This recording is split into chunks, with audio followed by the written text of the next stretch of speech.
The third supplementary, Dr. M. Tambidurai ji. Sir, thank you very much for giving the opportunity.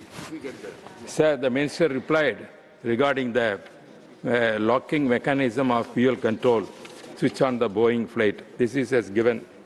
Sir, I want to raise one incident took place. When I was traveling AirAsia from Hyderabad to Bangalore last year, already I raised also once, that flight reached Bangalore airport. Suddenly, the control of the Bangalore airport, they said they cannot travel because the heavy traffic is there. Then pilot said, fuel shortage is there, I cannot proceed further, wait half an hour, 1 hour. But they are directed to go to that aircraft to Chennai. Then that AirAsia went to there and landed and came back. Sir, my apprehension, the fuel, because the fuel is related, the question is raised. Because if at all, when there are 2 airfields in Bangalore airport, but they are not properly utilizing only one runway. One runway is, they are using not 2 runways. Because of the even traffic, they can do it. Another thing, sir, regarding another question I want to, they are going to solve this kind of problem. Whether the minister will, through you, I want to know, this kind of crisis comes at that time, they have to give priority to these kind of fuel shortages. Any aircraft must be allowed to land, one thing. Second thing, sir, regarding I want to know, why these airfields, they are not politicizing when they are having 2 airfields. Even yesterday, sir, when I came to from Chennai to Delhi, this Indigo, it came and waited half an hour because the runways took a runway, and after landing also, it cannot come to the bay. That is the problem is going on. Why these airfields and runways are there, we are not utilizing? Because fuel is one of the important dangerous thing. If that all is shortage, it will come, sir. And also, now you know when the Iran war is taking place, whether I want to know, Honorable Minister, through you, sir, whether the aircraft also is sufficient fuel, sufficient stock is there to operate the aircraft. Honorable Minister. Sir, regarding the first question on the fuel landing, whenever there is an emergency or fuel shortage, sir, this is a very specific incident that Honorable Member has talked about. I don't have information. The reason being the question is about the fuel control switch and not about the fuel landings. But I can tell this much, sir, whenever there is an emergency landing or a preferred landing, based upon the safety of the landing, it is definitely given a priority at these airports also. But it is also important that whenever these roundabouts or diversions or safety procedures are supposed to be followed, then there is a strict protocol that needs to be advised upon. It is just not that in times of emergency they can take one decision. They have to comply with all the safety regulations also. Only then they decide that it can land here. It depends on the type of aircraft. It depends on the type of weather also that is there. It depends on multiple other things, because there might be other flights which are lined up in that airspace. So there has to be multiple things that need to be looked upon. And it is a standard procedure protocol that is always advised to be followed. And given the option of multiple runways in a single airport, sir, to operate both the runways at the same time, to parallelly land, then they have to be separated through a certain distance. Only then both can be parallelly operated, or they just take certain time to operate both the runways. And all of this happens according to a strict protocol by the ATCs which maintain the air traffic management. So definitely any other suggestion in this regard will be looked upon. And the second incident about the part of the question about the West Asia crisis, then we have adequate supply of ATF in our country right now, and the regular process is that the production that happens for ATF, almost half of it is for domestic consumption, half is exported also.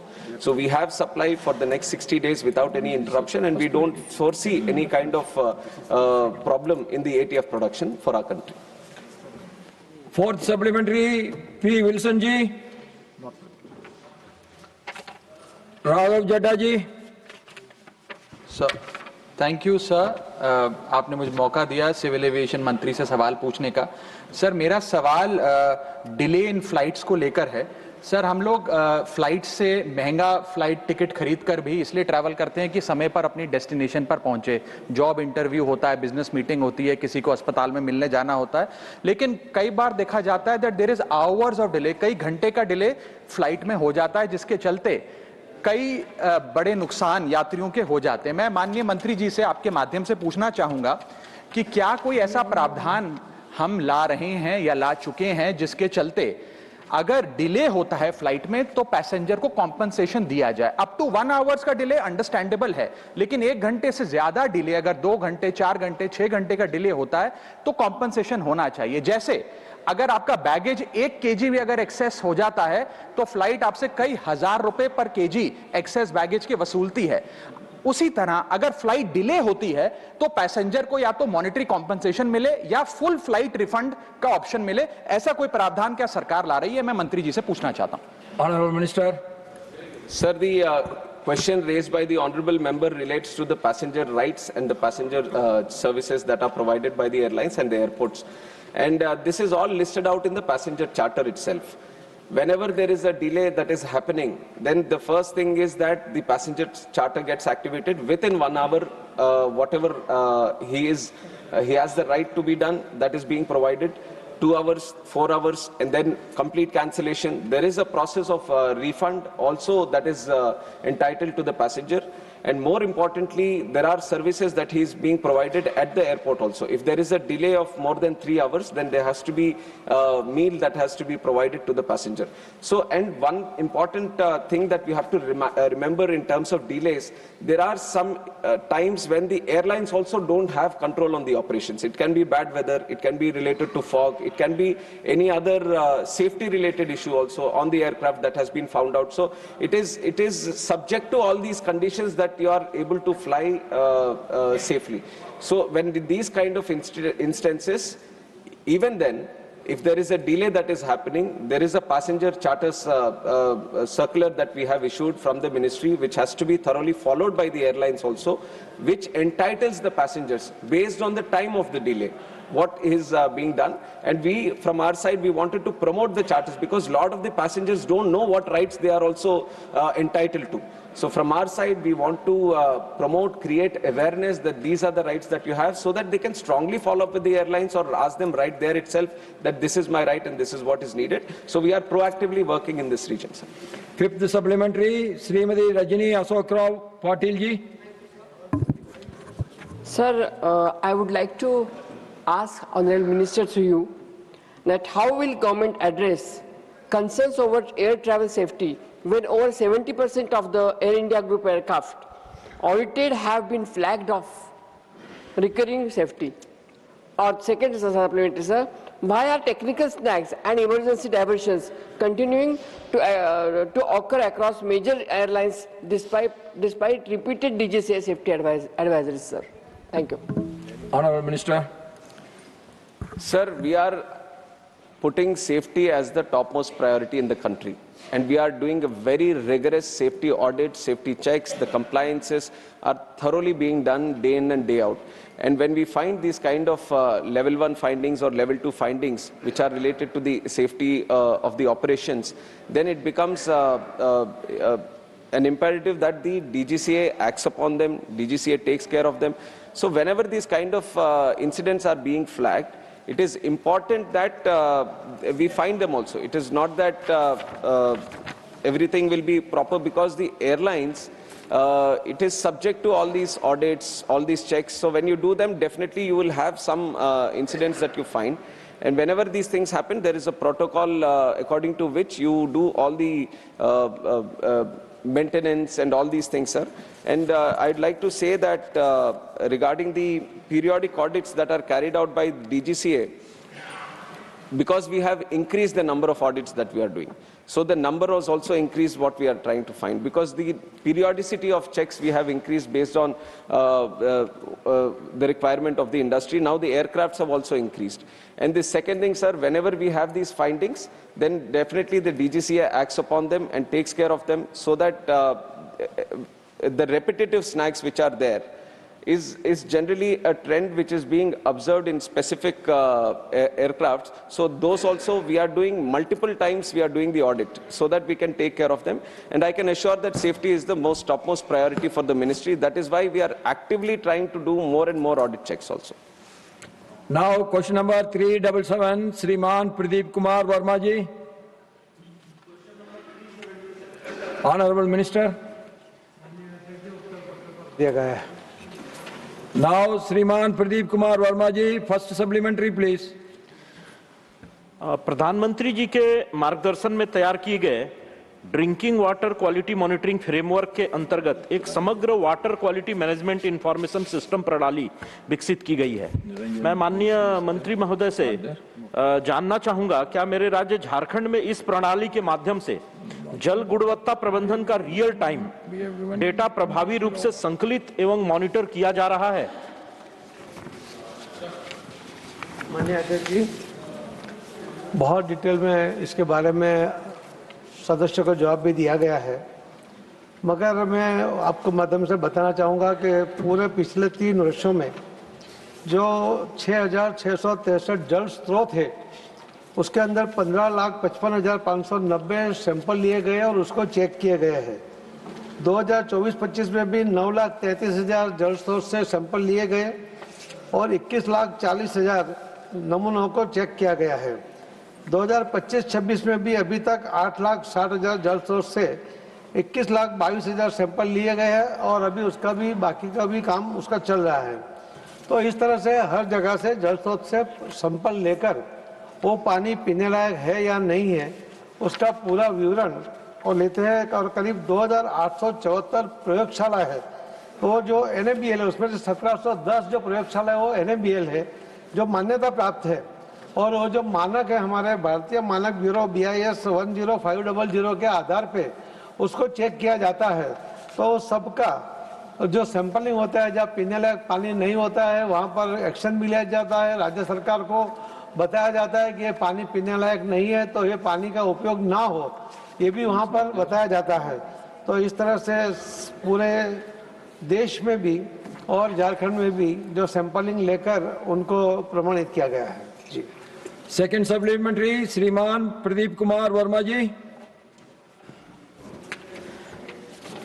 मैं माननीय मंत्री महोदय से जानना चाहूंगा कि देश में पेयजल की गुणवत्ता की जांच करने के लिए, प्रबंधन करने के लिए फील्ड टेस्टिंग किट की एक प्रणाली विकसित की गई है। 25-26 में अब तक 48,75,000 सैंपल फील्ड टेस्टिंग किट के माध्यम से जांच किए गए हैं। मैं जानना चाहूंगा, क्या झारखंड में भी ग्राम स्तर पे इस प्रकार की व्यवस्था विकसित की गई है? और विकसित की गई है तो ग्राम स्तर में समुदाय और महिलाओं को ट्रेनिंग और किट की उपलब्धता किस प्रकार से झारखंड में की जा रही है? Honorable Minister. माननीय अध्यक्ष जी, पूरे देश के अंदर 24,80,000 महिलाओं को ट्रेनिंग दी गई है। राज्य सरकार की ओर से उनको किट दी जाती है और आज तक करीब 8 लाख से ज़्यादा महिलाओं ने अपना रिपोर्ट पोर्टल के ऊपर भी डाला है। तो अपने गांव में आने वाला पानी, अपने घर में आने वाला पानी वो चेक कर सकती है। जो लैब के अंदर सरकार की ओर से तो सैंपलिंग होता ही है, मगर जो यूजर्स है उसके लिए भी पूरे देश में पहली बार इतनी बड़ी व्यवस्था खड़ी की गई है। हमारे टोटल जो ग्रांट है उसमें से 2% ग्रांट इसी के लिए यूज होता है, यानी उसको फंडिंग भी होता है, राज्य सरकार उसको किट भी देती है और ट्रेनिंग भी दी गई है। ये पहली बार पूरे देश में 24,80,000 महिलाओं को अपने घर में आने वाला पानी चेक करने की ट्रेनिंग और किट दी गई है। Third supplementary, Shriman Niranjan BC ji. Shriman Niranj Dangi ji. मैं आपके माध्यम से मंत्री महोदय से जानना चाहूंगा कि कई राज्यों के अंदर प्रयोगशालाओं की क्षमता जो है वो सीमित है और आर्सेनिक जैसे प्रमुख प्रदूषक जो हैं उसका परीक्षण करने की क्षमता भी इन प्रयोगशालाओं की नहीं है जहां प्रयोगशालाएं हैं। तो ऐसे में अगर हम राजस्थान की बात करते हैं तो राजस्थान में फ्लोराइड युक्त पानी लगभग सभी गांवों के अंदर है उसे कम करने की कोई कार्रवाई सरकार द्वारा की जा रही है? जैसे इंदौर में भी विषाक्त और प्रदूषित पानी से कई मौतें हुई थी।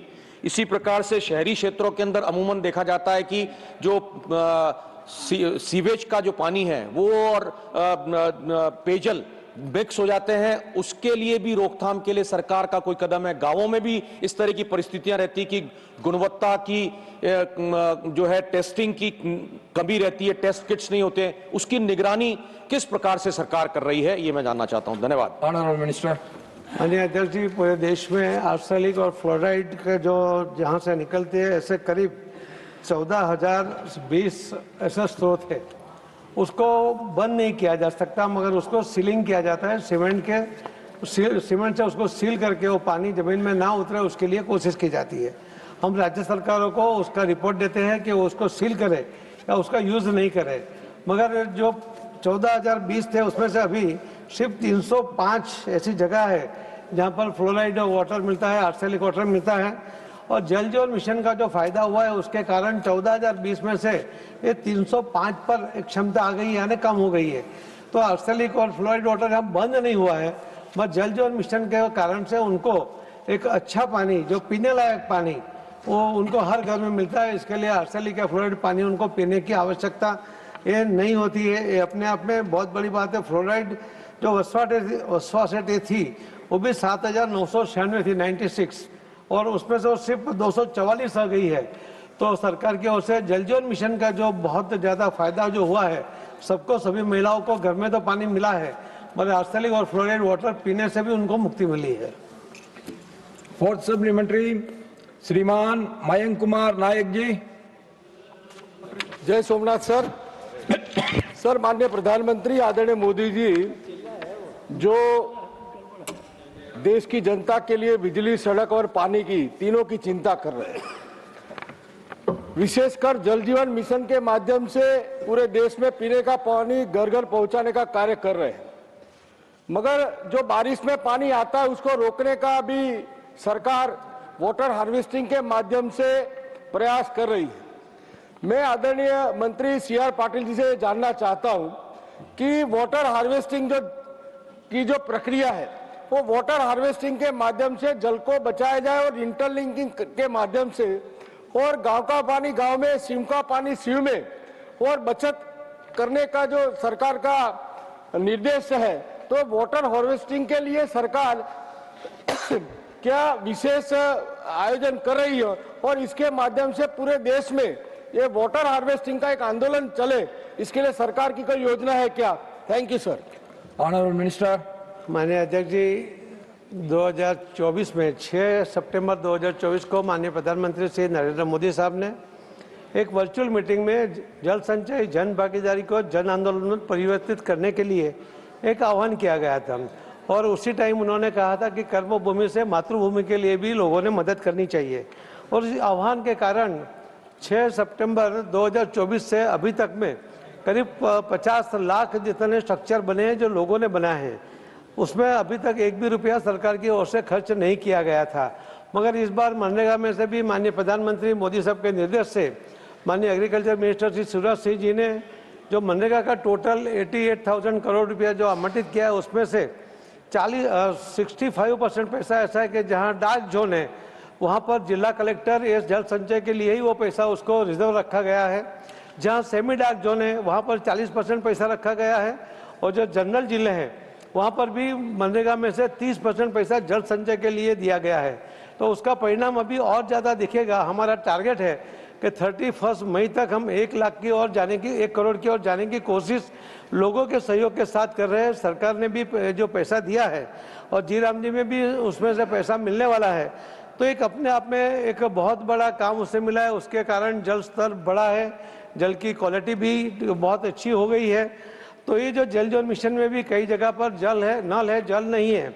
जो कंप्लेन आ रही थी वहाँ पर भी जो बाइजेक गांधीनगर का जो एक एजेंसी है, सरकार की एजेंसी है, उसने पूरे देश के 700 जिले में हर गांव में हर 7 बार में कहाँ पर उसको जल संचय के लिए स्ट्रक्चर बनाना चाहिए, उसकी डेप्थ कितनी होनी चाहिए, और डिटेल में उसका जो रिपोर्ट दिया हमने सभी 700 कलेक्टर को वो रिपोर्ट भेजा है और उनको कहा है कि जल संचय में जब पानी की शॉर्टेज आपको आ रही है वहाँ पर ये स्ट्रक्चर बनाए, उसके कारण पानी का जो सोर्स भी बढ़ेगा, लोगों को पानी भी मिलेगा और लोगों की कंप्लेंट भी कम हो जाएगी।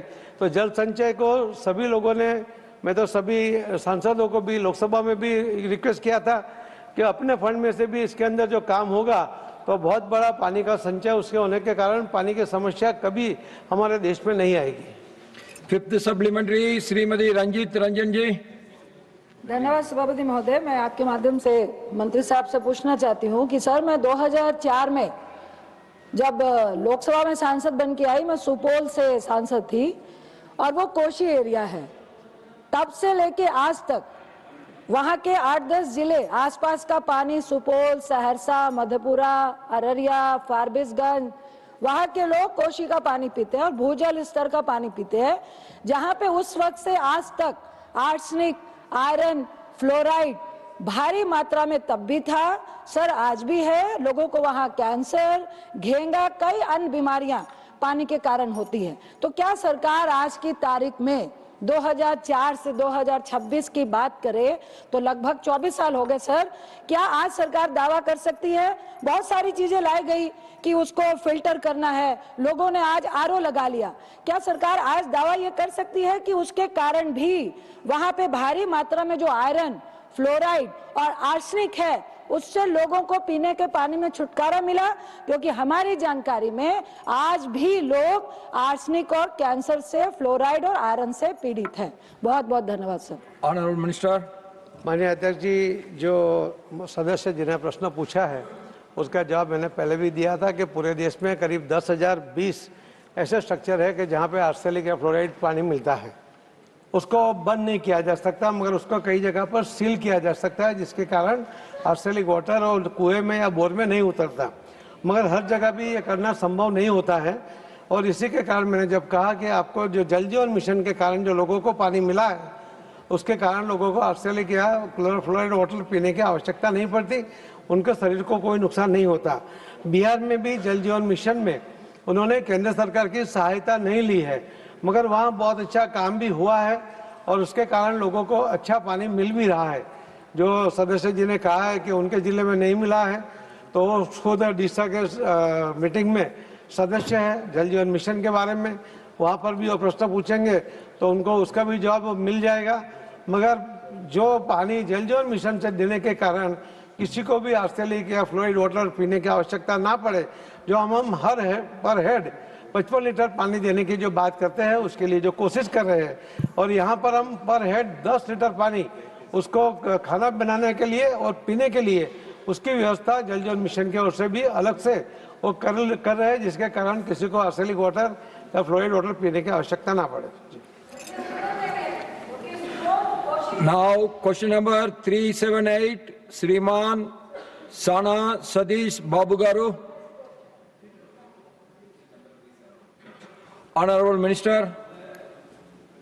दे दिया गया है सभापति जी। फर्स्ट सप्लीमेंट्री श्रीमान साना सतीश बाबू गारू। Honorable Chairman, sir, while the ministry cluster program has significantly improved infrastructure, the global markets in 2026 now, the digital complaints from the small businesses. Therefore, I would ask to Honorable Minister through you whether the ministry will prioritize the Kakinada cluster under the team scheme to provide the local manufacturer with the digital tools, manufacture financial help need directly to the ONDC platform for the global exports. Honorable Minister. माननीय सभापति जी, जहाँ तक cluster का विस्तार और cluster से लोगों को लाभान्वित करने का संबंध है, वो डिटेल तो हम लोग दे दिया है, लेकिन जब माननीय सदस्य खास करके अपने जिला के बारे में बात कर रहे हैं तो उसके संबंध में मैं यही कहना चाहता हूँ कि इनके जिला में भी हम लोगों ने काफ़ी काम किया है और उसका डिटेल हमारे पास है, वो डिटेल इनको हम दे रहे हैं, उससे समझ जाएंगे। वो काकीनाडा में हम लोगों ने जो काम किया है तो उसका विवरण इस प्रकार से है कि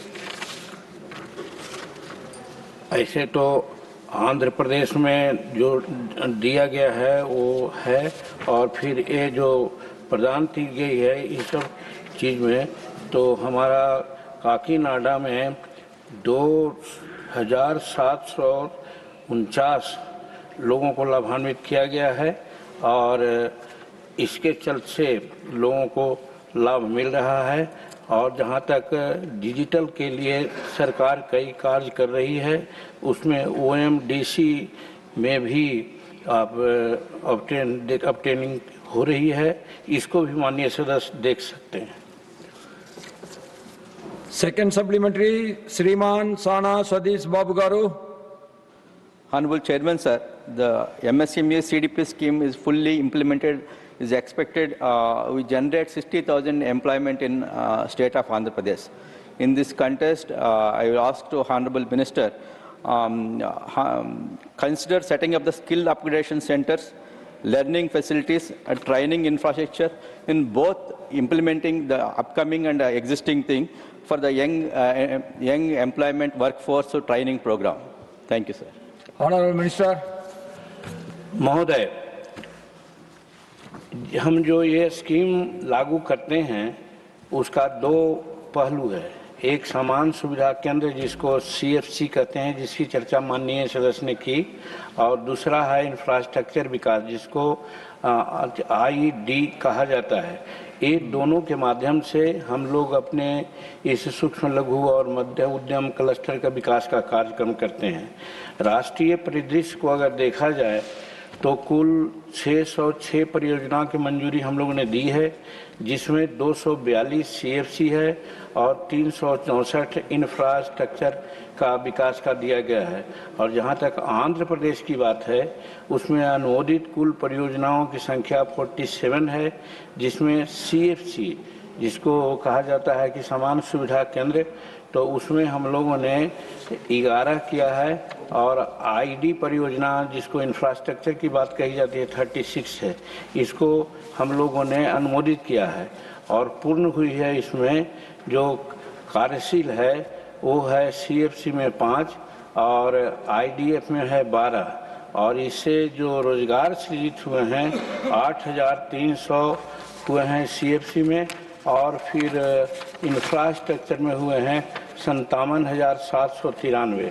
तो इस तरह से है। और जहाँ तक इनके जिला का सवाल है, काकीनाडा जो पूर्वी गोदावरी में माननीय संसद का निवास भी है, प्रिंटिंग क्लस्टर में CFC संचालित है, और पोड्डापुरम, भीमावरम और समलकोट में इंफ्रास्ट्रक्चर निर्माणाधीन है। और पश्चिमी गोदावरी में माननीय सदस्य का जो जन्म स्थान है, वहाँ कोका नष्ट क्लस्टर में हम लोग एक CFC कार्यान्वित कर रहे हैं, और एक तनुकू में इंफ्रास्ट्रक्चर विकास परियोजना का हम लोग काम कर रहे हैं। तो इस तरह से राज्य में भी और इनके संसदीय क्षेत्र में भी क्लस्टर डेवलपमेंट के संबंध में, जिससे सब लोगों को सुविधा मिले, नियोजन मिले, और उनको हर तरह से किसी प्रकार से पलायन न करना पड़े, इसकी व्यवस्था हम लोग कर रहे हैं महोदय। Third supplementary, Shrimati Rajati. Professor Manoj Kumar Jha ji. माननीय सभापति महोदय, आपका बहुत बहुत शुक्रिया। मैं माननीय मंत्री जी से आपके माध्यम से एक सवाल रखना चाहता हूं, क्योंकि बिहार जैसे राज्य में MSME में जितनी संभावना, सफलता की संभावना, उससे अपेक्षित परिणाम अब तक हमने नहीं देखे हैं। मेरा माननीय मंत्री जी से आग्रह है, उनसे विनती है कि बिहार के संदर्भ में एरिया कौन कौन से आइडेंटिफाइड हुए हैं, क्लस्टर कौन कौन से आइडेंटिफाई हुए हैं, अगर उस संदर्भ में हमें एक संतोषजनक उत्तर मिले तो बेहद खुशी होगी। Honourable minister. महोदय, मैं बहुत बहुत धन्यवाद देता हूं माननीय सदस्य को, जिन्होंने बिहार के बारे में चर्चा की है। वैसे बिहार के संबंध में क्वेश्चन नहीं पूछा गया है, इसलिए कोई विशेष डाटा उस संबंध में नहीं दे सकता हूं, लेकिन चूंकि मैं बिहार का ही हूं और MSME को देख रहा हूं। मान्यवर, आपको सूचना देना चाहते हैं इस सदन को भी कि जो एमएसएमई का जहाँ तक सवाल है, हम लोगों ने 8,000 इकाइयों को हम लोगों ने चलायमान किया है और उसके तहत 33 करोड़ लोगों को किसी न किसी रूप में डायरेक्ट और इनडायरेक्ट हम लोग उसको सुविधा दे रहे हैं। तो एमएसएमई का जहाँ तक सवाल है बिहार का, तो बिहार पार्ट है और चूँकि हमारा राज्य है इसलिए वहाँ भी इसकी चर्चा हम करना चाहेंगे कि वहाँ अभी एक मान ली एक्सटेंशन सेंटर मात्र था, वहाँ पर अब 2 टेक्नोलॉजी सेंटर हम लोग बना दिए है, काम कर रहा है और वहाँ पर एक्सटेंशन सेंटर 1 था, अभी 7 एक्सटेंशन सेंटर को हम लोगों ने वहाँ स्वीकृति दी है और वो एक्सटेंशन सेंटर के माध्यम से बहुत लोगों को रोजगार मिलेगा और टेक्निकल नो हाउ भी मिलेगा। तो इसलिए महोदय जहाँ तक और क्लस्टर का सवाल है, ये कहना चाहते हैं माननीय सदस्य को कि जो हमारे यहाँ एमएसएमई का है क्षेत्र है उसमें एक अवेकनिंग प्रोग्राम होता है। पहले अवेकनिंग प्रोग्राम नहीं हो रहा था, अब हम लोगों ने हर जिला में इवन हर प्रखंड में अभी हाल में पर्वतपुर दशरथ मांझी का गांव गहलौर में एक गांव में खुद हम जा कर के ट्रेनिंग दिया है, अवेकनेस दिया है कि किस प्रकार से हमारे यहाँ जो 2 पोर्टल है, उद्यम पोर्टल है, उद्यम असिस्ट पोर्टल है, उसमें कैसे आप रजिस्ट्रेशन कराइएगा, कैसे आप उसमें एप्लीकेशन दे सकिएगा और जहाँ तक लोन देने की बात है महोदय, हमारे एमएसएमई के माध्यम से हम लोग मार्जिन जो मनी लगती है वो एग्जम्प्ट कर देते हैं 1 लाख तक के और उसके बाद फिर 4% मात्र शुल्क पर हम उनको देते हैं और फिर बहुत तरह की बात होती है तो उसमें भी हम उनको सुविधा देते हैं। तो इसलिए हम जो अपने यहाँ काम कर रहे हैं उसमें 2 प्रकार की बात होती है, जो क्लस्टर से संबंधित है और माननीय सदस्य जब कि बिहार के बारे में पूछे हैं वो आंध्र प्रदेश का मामला था। तो क्लस्टर में जैसे 2 चीज़ हमने कहा कि एक सर्विस है और दूसरा इंफ्रास्ट्रक्चर है। तो सर्विस सेक्टर में बिहार से वो सरकार है, संबंधित सरकार है, वो भारत सरकार के यहाँ प्रस्ताव देती है और उसके आधार पर हम काम करते हैं और जहाँ इंफ्रास्ट्रक्चर का मामला होता है वहाँ पर स्टेट गवर्नमेंट भेजती है प्रस्ताव, उसको हम लोग देखते हैं। तो इस प्रकार से हम कहना चाहेंगे कि हमारे यहाँ चाहे हाजीपुर हो या अन्य जगहों की बात हो, हम लोग एमएसएमई के माध्यम से बिहार में आगे बढ़ाने की बात कर रहे हैं। एक चीज़ जरूर मैं कहना चाहता हूँ, एक कोई अन्यथा नहीं होगी कि हमारे आने के पहले जो एमएसएमई का कार्य क्षेत्र था लिमिट था।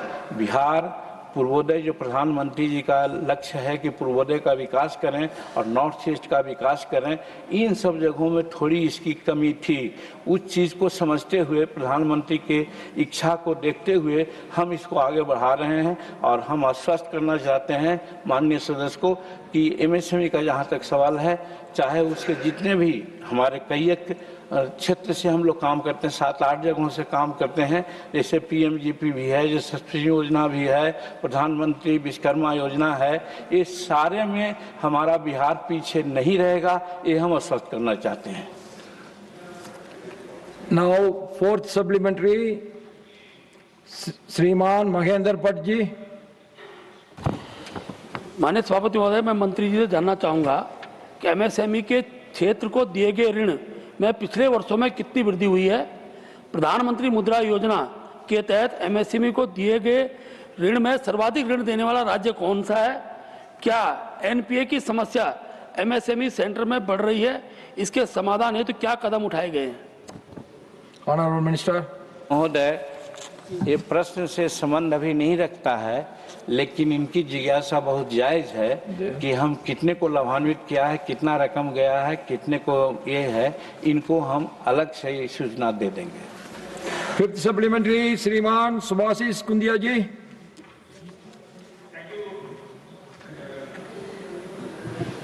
Thank you chairman sir. मैं आपके माध्यम से माननीय मंत्री जी से पूछना चाहता हूं, उड़ीसा में एमएससी सीडीपी के तहत प्रोग्राम के तहत कितने पिछले जिला में इंफ्रास्ट्रक्चर स्किल और मार्केट लिंकेज को मजबूत करने के लिए क्या स्पेसिफिक एक्शन प्लान किया गया है?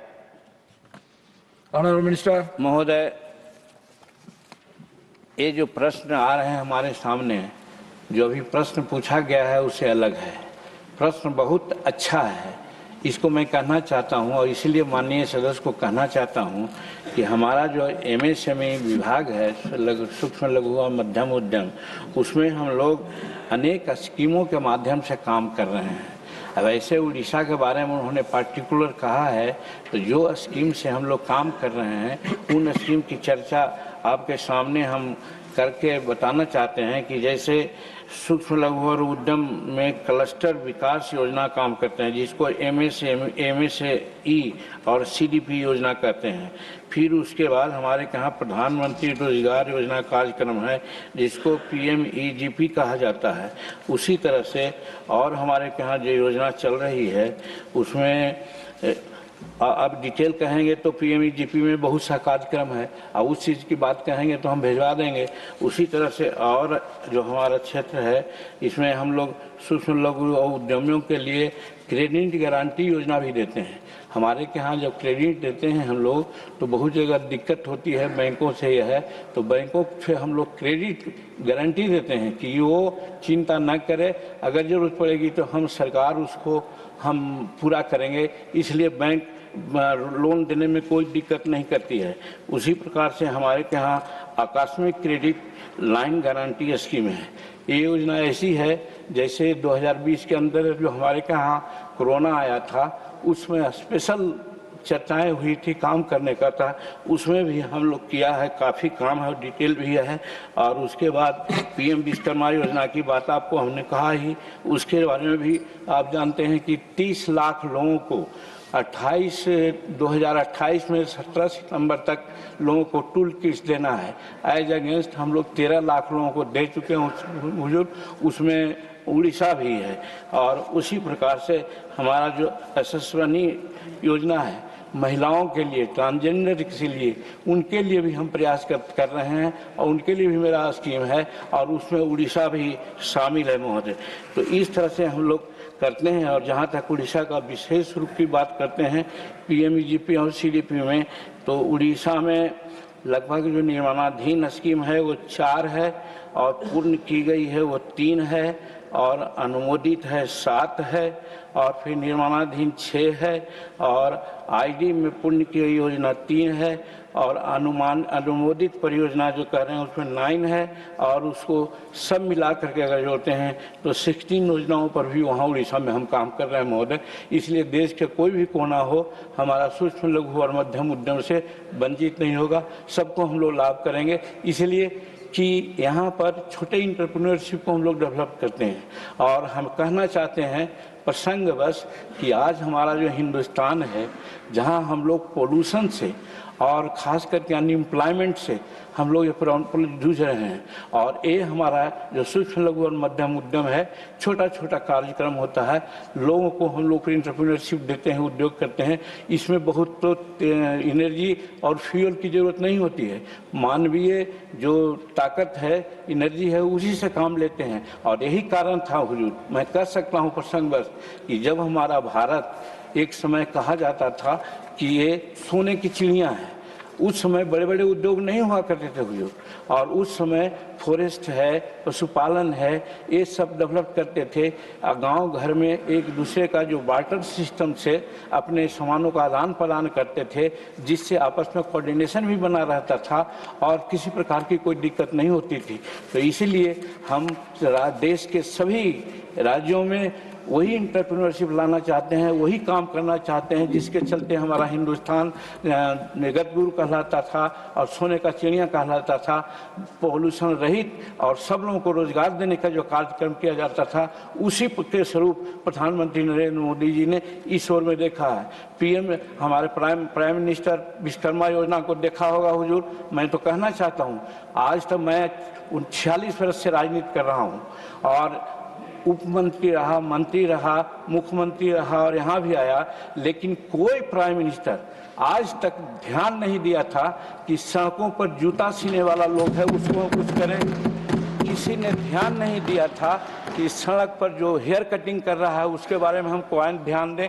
लेकिन हमारे नरेंद्र मोदी जी ने PM विश्वकर्मा की योजना, उसके तहत उनको 15,000 का टूल किट दे देते हैं, फिर कुछ काम कर लेते हैं तो 1 लाख रुपया बिना बैंक गारंटी के देते हैं, फिर अगर आकर करते हैं तो 2 लाख रुपया तक आगे बढ़ा देते हैं। तो कहने का मेरा मतलब है कि हर तरह से हिंदुस्तान के लोगों को, जो हमारे बच्चे समूचे भारत हिंदुस्तान संसार में सबसे ज़्यादा युवा शक्ति रखने वाला है और उसका एम्प्लॉयमेंट बहुत ज़रूरी है। इस बात को हमारे माननीय प्रधानमंत्री नरेंद्र मोदी ने देखा है और इसी के लिए विभिन्न योजनाओं का कार्यक्रम और सूक्ष्म लघु उद्यम उद्योग को अलग किया है और एक जवाबदेही दी है। उस जवाबदेही को भली भांति निर्वहन करते हुए हम आश्वस्त करना चाहते हैं माननीय सदस्यों को कि चिंता नहीं करें, सूक्ष्म लघु और मध्यम उद्योग से सारा काम होगा, प्रदूषण मुक्त करेंगे और लोगों की बेरोजगारी दूर करेंगे। बहुत धन्यवाद सर।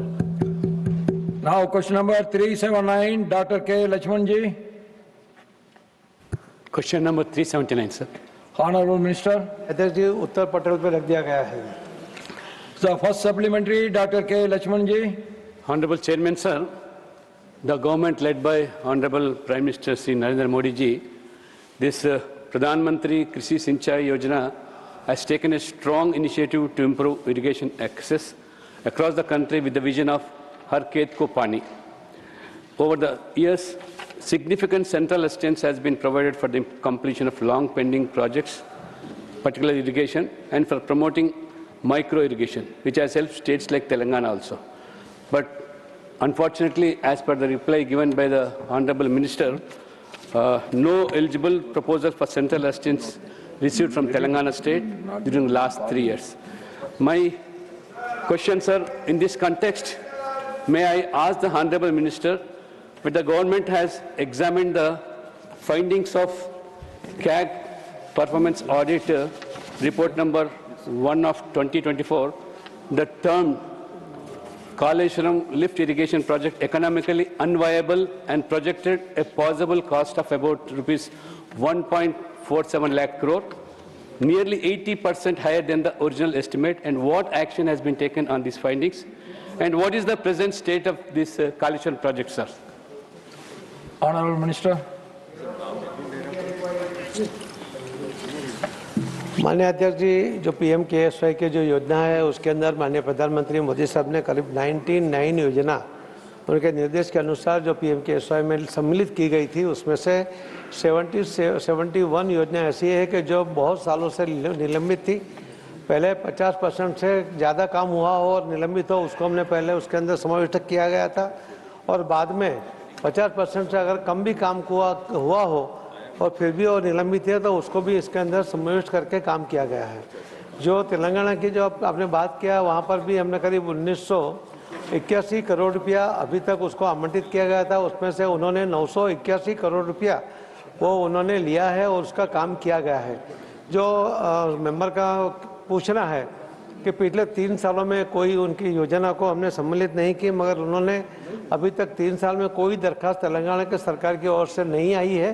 उनको करीब 873 करोड़ रुपया उसको दिया गया है और पिछले 3 सालों में 194 करोड़ रुपया भी उनको काम के लिए दिया गया है, मगर नई योजना उसके अंदर आई नहीं है, इसके लिए समाविष्ट नहीं किया है। Second supplementary, Dr. K. Lachman ji. Sir, whether the government please be brief and short. Yes, yes. Whether the government is also integrating water conservation, groundwater management, and sustainable usage practices alongside these large irrigation projects, so that the benefits remain viable in the long term and contribute to drought proofing in holistic manners. Sir, the member asked the CAG question. The minister did not even answer that question. Honorable Minister. He asked a question on CAG. Honorable Minister. He asked a question on CAG report. नहीं, CAG report क्या, CAG report state की ओर जाता है, state के लिए उसको पूर्तता करना उनकी जवाबदारी होती है। हमारे पास वो स्टेट का CAG रिपोर्ट नहीं आया है। और जो बाकी जो उन्होंने पूछा था पिछले 3 सालों में, आप स्टेट से पूछिए, वो वहाँ से बताएंगे। जो स्टेट है उसने जल जीवन मिशन में भी You please reply to the second जो रिपोर्ट किया होगा वो तेलंगाना स्टेट का किया है, उसको दिया होगा। और हमने जो आपको बताया है कि तेलंगाना ने जल जीवन मिशन में भी हमारे से कोई पैसा नहीं लिया गया है, इसके लिए उसका भी कोई स्टेट उसकी भी कोई माहिती हमारे पास इंफॉर्मेशन नहीं है। जो उन्होंने पूछा था कि 3 साल में क्यों कोई योजना नहीं ली गई, तो उसीलिए उनको जवाब दिया गया कि कोई योजना उनकी ओर से हमारे पास आई नहीं है। फिर भी हमने पिछले सालों में उसको 873 करोड़ रुपया आवंटित किया है। उसमें से पिछले 3 सालों में 194 करोड़ रुपया वो काम के लिए उसको आवंटित किया है। इसका पूरा डिटेल उसको जवाब पहले भी लिख के दिया है, अभी भी आपको बताया है। Third supplementary GC Chandrashekhar ji. श्रीमान KR Suresh Reddy garu. Thank you, Chairman, sir. The Honorable Minister's reply validates the efforts, vision and success of my leader KCRG, who turned Telangana from a drought-stricken state into a #1 agricultural prosperous state, sir. The fact that the Honorable Minister replied the food productivity, agriculture productivity grew by 2.3 times is an indication of the efforts undertaken by my leader. So my question to the Honorable Minister is, at the time of partition, one project from Andhra was taken up as a national project, but no project was taken up from Telangana. As an incentive to the efforts initiated by KCRG, will the government consider taking up Kaleshwaram project or any major project as a national project? And in PDMC, per drop, more crop project, where the Honorable Minister said there's not many proposals received from the state government. Well, state government has been ineffective in implementing the irrigation schemes in Telangana, sir. For the last 2 years, most of the projects have fallen sick. But my question to the Honorable Minister is, will you consider taking up Telangana as one major project, as a national project, and increasing the allocations in PDMC? Thank you, sir. Honorable Minister. माननीय अध्यक्ष जी, ये जो उन्होंने प्रश्न जो है वो ये ड्रिंकिंग वाटर का है और उन्होंने इरिगेशन का पूछा है, जो हमारा मंत्रालय का नहीं है, मगर फिर भी कालेश्वरम के बारे में भी जो उन्होंने उल्लेख किया है हमारे मंत्रालय में, उसके बारे में जब कालेश्वरम के 30,000 करोड़ रुपया खर्च होने के बाद अप्रैल के लिए हमारे मंत्रालय में जो आया था प्रोजेक्ट, वो हमने देखा था और उसके बाद भी स्टेट ने हमारे पास से कोई पैसा नहीं लिया है। हमने से उसको टेक्निकल जो अप्रेजल करना था वो उतना करके दिया था, मगर बाद में जो उसकी पोजीशन हुई है कालेश्वरम में, वो पूरा देश जानता है, करीब 1 लाख करोड़ से ज़्यादा पैसा स्टेट की ओर से लगाया गया था, मगर वो सब पानी में बह गया है और उसकी इंक्वायरी भी चल रही है हमारे मंत्रालय की ओर से भी। तो 1 लाख करोड़ रुपया उसमें जो पानी में गया हमारे मंत्रालय की ओर से, उसका अभी जो रिपोर्ट चल रहा है उसके ऊपर बोरवेल करके उसका नई तरह से उसको कैसे उसको आगे बढ़ा जाए, उसके लिए जो काम कर रहे हैं, वो जो एजेंसियां भी जो काम कर रही है वो एकदम स्लो कर रही है। उसके कारण जो पानी अभी तक जो लोगों के यूज़ में आना चाहिए वो नहीं आ रहा है। जो तेलंगाना के बारे में उन्होंने कहा कि अच्छा काम किया है, तो उन्होंने मैं ये कहा कि जल जीवन मिशन में उन्होंने हमारे से कोई पैसा नहीं लिया, इसके लिए उन्होंने कैसा काम किया उसका रिपोर्ट भी हमारे पास नहीं है। अच्छा है, ऐसा मैं नहीं कहता, मगर मैं जरूर इतना कहूँगा कि जल संचय जन भागीदारी का जो कार्यक्रम हुआ, जो योजना चली, उसके अंदर तेलंगाना ने सबसे अच्छा काम किया, उसको सबसे अच्छा देश में सबसे अच्छा काम करने के लिए अवार्ड भी दिया गया। तो जो अच्छा होता है उसके लिए हम उसको सम्मानित भी करते हैं, उसको अवार्ड भी देते हैं। 2 करोड़ रुपए का इनाम भी उनको दिया गया था। बाकी जो जल जीवन मिशन में उसके बारे में मैंने कोई कमेंट नहीं किया।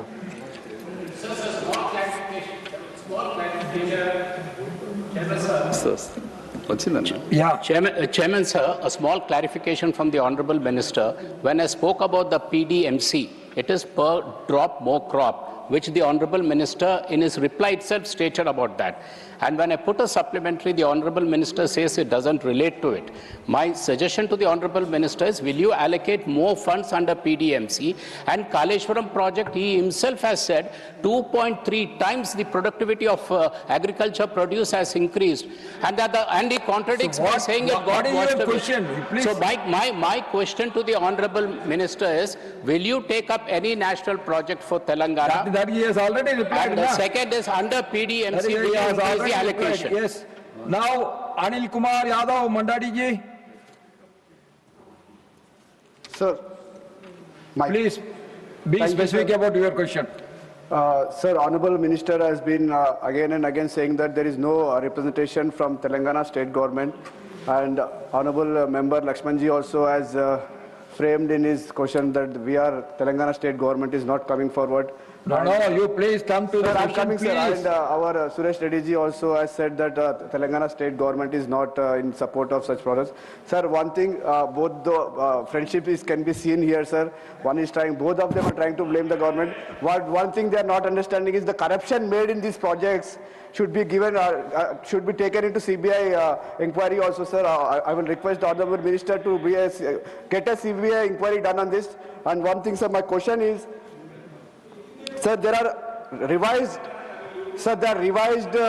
detailed projects are also given to the government, sir. Detailed project reports, DPR of Palamuru, Rangareddy lift irrigation schemes and Dindi lift irrigation remain unclear by the Central Water Commission despite of submissions and response. Sir, I would like to know whether the government will come forward to conduct talks with states involved in this project, that the project could be completed in a time-bound frame, sir. Thank you. Honorable Minister. माननीय अध्यक्ष जी, जो आप पूछना चाहते थे कि PDMC की भी जो बात थी वो एग्रीकल्चर मिनिस्टर का होता है, इसके लिए उनकी जो पूरी डिटेल वो एग्रीकल्चर मिनिस्टर से ही आपको मिलेगी। मैंने आपको पहले भी कहा कि हमारा ड्रिंकिंग वाटर की बात है हमारे मंत्रालय में, एग्रीकल्चर की जो बात है आपको वहीं से पूछना चाहिए। कालेश्वर की जो बात थी और बाकी जो है उसके अंदर मैंने पहले भी बताया कि हमारे मंत्रालय की ओर से उसको टेक्निकल सहायता दी जाती है, अप्रेजल किया जाता है, और मगर फाइनेंस हम देंगे ऐसा हम कोई कमिटमेंट उसके अंदर नहीं करते हैं। उसको आगे जाके वो अपने आप बाहर से भी पैसा ले सकता है, सरकार को भी मांग सकता है, उसके अंदर 60-40 या 90-10 में भी उसको पैसा मिल सकता है।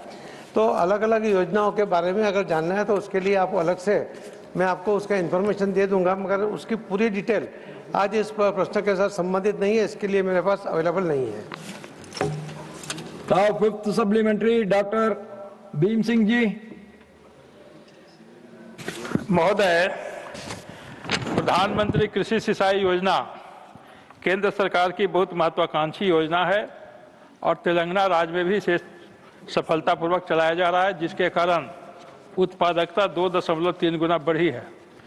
लेकिन लिखित उत्तर से और यहाँ सदन में हुई पूरक प्रश्नों के उत्तर से स्पष्ट हो गया कि तेलंगाना सरकार ने पिछले 3 वर्षों में कोई भी योजना प्रस्तुत केंद्र के समक्ष नहीं किया।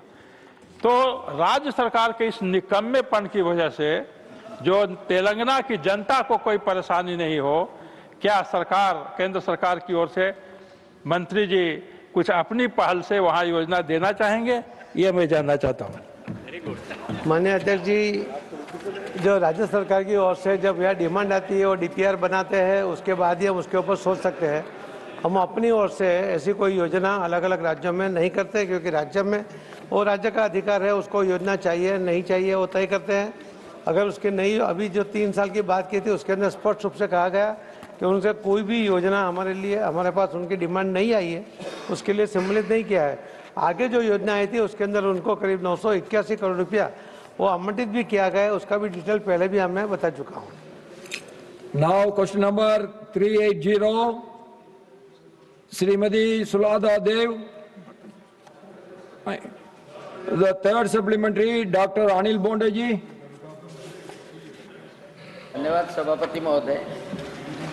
सभापति महोदय, माननीय प्रधानमंत्री नरेंद्र जी मोदी, इनके द्वारा इंटर्नशिप प्रोग्राम के द्वारा बच्चों को रोजगार प्राप्त होता है। अब ये नागरिक उड्डयन मंत्रालय के अंतर्गत कितने युवाओं को इंटर्नशिप प्रोग्राम के माध्यम से ग्राउंड लेवल का और उड्डयन के क्षेत्र में कितने युवाओं को इंटर्नशिप का लाभ प्राप्त हुआ, उनके जीवन में उसके द्वारा क्या परिवर्तन आया और कितने लोगों को नियमित सेवा में सम्मिलित किया गया, यह मैं मंत्री जी से जानना चाहता हूं। उसी वक्त विभिन्न एयरलाइन, विभिन्न एयरपोर्ट के इसमें कितने एयरपोर्ट और एयरलाइन सम्मिलित हुए, यह भी मैं जानना चाहता हूं। Honorable Minister. Sir, regarding the apprenticeship program, sir, the NSDC, National Skill Development Corporation, has been running 2 centers specially for aviation skilling, and which is the Aviation Multi-Skill Development Center in Chandigarh and Aviation Skill Development Center in Mumbai, which is in accordance with the airlines, in accordance with the airports and all the skilling that happens within the aviation sector, and overall the target trainees have been 1481, out of which 1452 have been trained. And in the Mumbai one, 720 trainees are the target, out of which 511 have been trained. And this is in coordination with all the airlines and airports. So as the training goes according to their skilling level and their courses, they are being recruited. Sir. Fourth supplementary, Shriman Sunilal Garasia ji. माननीय अध्यक्ष महोदय, मैं आपके माध्यम से मंत्री जी से पूछना चाह रहा हूं, राजस्थान उदयपुर में वहां इंटरनेशनल जो एयरपोर्ट लगभग बनने जा रहा है, उसको कब तक उद्घाटन करेंगे और वहां इंटरनेशनल फ्लाइट्स कब शुरू करेंगे? धन्यवाद। Honourable minister. सर, उदयपुर में अभी नया टर्मिनल बिल्डिंग की कंस्ट्रक्शन चल रही है और उसका बहुत ही जल्द वो भी खत्म होगा। इसी साल में उसका उद्घाटन भी हम करेंगे। और इंटरनेशनल सर्विसेज के लिए हमें एयरलाइंस की जरूरत होती है। एयरलाइंस से हम बातचीत कर रहे हैं ताकि इंटरनेशनल सर्विसेज की भी वहां पे शुरुआत हो। फिफ्थ सप्लीमेंट्री, डॉक्टर अजीत कोपचड़े जी। सभापति महोदय, धन्यवाद सभापति महोदय। मैं इस विषय में माननीय मंत्री जी को एक स्पेसिफिक प्रश्न पूछना चाहता हूं कि जैसे अप्रेंटिसशिप प्रोग्राम में airport ground handling, air trafficking services के विस्तारीकरण के लिए जैसे प्रधानमंत्री जी का सोच है कि हिंदुस्तान के पहाड़ी इलाके, सीमावर्ती क्षेत्र और पिछड़े इलाके और वनवासी क्षेत्र के जो लड़के और लड़कियां हैं, हमारी बहु बेटियां हैं और जो छात्र छात्राएं हैं, तो इनके लिए हम भविष्य में ये एयरपोर्ट ग्राउंड हैंडलिंग का एयर ट्रैफिक सर्विसेज के लिए, इसका एक्सपेंशन के लिए हमारे इन इलाकों के लड़के लड़कियों के लिए बेरोजगारी हटाने के लिए, रोजगार उत्पन्न करने के लिए हमारे पास में कोई स्पेसिफिक योजना हिंदुस्तान के इन इलाकों के लिए हमारे आगे भविष्य में कोई योजना है क्या? Honourable minister. सर, आदरणीय प्रधानमंत्री जी के सोच के साथ ही हमारे देश में पिछले 12 साल में एविएशन सेक्टर का इतना बड़ा ग्रोथ कोई और देश में कहीं को देखने के नहीं मिला। सर, हमारे भारत में इतना ग्रोथ हुआ है। सारे आवर आप एयरक्राफ्ट लेंगे, एयरपोर्ट्स लेंगे या यात्रियों की संख्या लेंगे, सब में 2 गुना अभी हो चुके हैं, जिससे अभी ज्यादा लोगों की जरूरत इस वर्कफोर्स में, एविएशन के वर्कफोर्स में होना चाहिए। और इसी के तहत हमने सारे जितने भी ये स्किलिंग है या एविएशन के तरह के कोर्सेस हैं, पायलट से लेकर सबको हम सपोर्ट करके नंबर को बढ़ाने के लिए पिछले 4-5 साल से इसका लगातार एक कोशिश चल रही है। सर, ATCOs जहाँ पे ATCs का जो जहाँ उनका लाइसेंस मिलता है वो 8 DGC अप्रूव्ड ATCOs हैं हमारे देश में। एयरक्राफ्ट टाइप ट्रेनिंग ऑर्गेनाइजेशंस ये 7 हैं और एयरक्राफ्ट मेंटेनेंस इंजीनियरिंग के AMAs के कोर्स करने के लिए वो 56 DGC अप्रूव्ड है। और एविएशन रिलेटेड सिक्योरिटी जो BCAS खास करके उनके जो पर्सनल होते हैं वो सब करते हैं, वो 45 BCAS ट्रेनिंग इंस्टीट्यूट्स हैं। और FTOs जो 41 FTOs हैं वो 63 फ्लाइंग बेसिस में और 5 अप्रूवल के लिए भी हमारे पास है।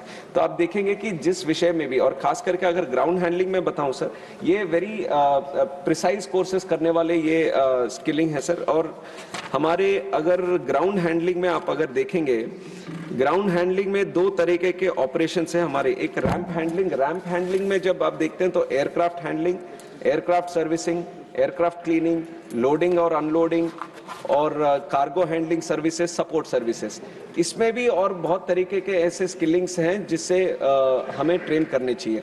और दूसरा जो हमारे ग्राउंड हैंडलिंग में है ट्रैफिक हैंडलिंग, जिसमें terminal services, flight operation, surface transport और रिप्रेजेंटेशनल सर्विसेज, ऐसे इतने बहुत सारे स्किलिंग की आवश्यकता इस उसमें है, इस सेक्टर में है। और हम एक नेशनल स्किल डेवलपमेंट कॉर्पोरेशन का और दूसरे तरह से IITs उनका भी हम हेल्प ले रहे हैं कि मैपिंग एक किया जाए हमारे स्किलिंग अभी कितनी आवश्यकता है और किस किस तरीके के कोर्सेस हमें करने चाहिए। अभी भी कुछ ऐसे कोर्सेस हैं, खास करके ये पायलट के ये कोर्सेस, जहाँ पे विदेश जाके वो करके वापस आते हैं। तो हमारे आदरणीय प्रधानमंत्री जी का सोच है हमें आत्मनिर्भर बनना चाहिए और उसी के साथ हमें पूरा स्किलिंग जो भी आवश्यकता है वो सब यहीं पे हो, हमारे भारत में हो, इसका लाभ हमारे भारत के युवाओं को मिले। तो इसके तहत पूरा प्लानिंग हमारा चल रहा है सर। और जितना भी हम आगे जाते हुए हम एक एस्टिमेट लगा रहे हैं कि ये सब स्किलिंग हमारे पास होना चाहिए। हमारे पास ये जो इंस्टीट्यूशंस हैं और ऑलरेडी जो काम कर रहे हैं उन सब की संख्या को बढ़ाने के लिए एक तरह से प्रयास चल रहा है। और दूसरी तरफ हमारे पास RGNAU नेशनल एविएशन यूनिवर्सिटी भी है, जहां पे हमने कोर्सेज की संख्या भी बढ़ा दी है। तो एक एविएशन का कोर्स कर रहे हैं तो उसके साथ डिप्लोमा करें, उसके साथ इंजीनियरिंग करें, उसके साथ कहीं और ट्रेनिंग के कोर्सेज करें। इस तरह की व्यवस्था भी हमने अपने एविएशन यूनिवर्सिटी में भी जो भारत सरकार की है उसमें भी हमने लागू किया है, ताकि पूरी होलिस्टिक तरीके से ये स्किलिंग का, एविएशन के संबंध में स्किलिंग का हमारे भारत में हो। अभी आगे एक और प्रयास रहेगा कि इसका जो स्किलिंग इंस्टीट्यूट्स है या स्किलिंग के ट्रेनिंग कोर्सेज करने वाले जो ऑर्गेनाइजेशन है, इसका स्प्रेड भी भारत में हर जगह हो। तो और सारे Now the House stands adjourned to meet at 2 p.m.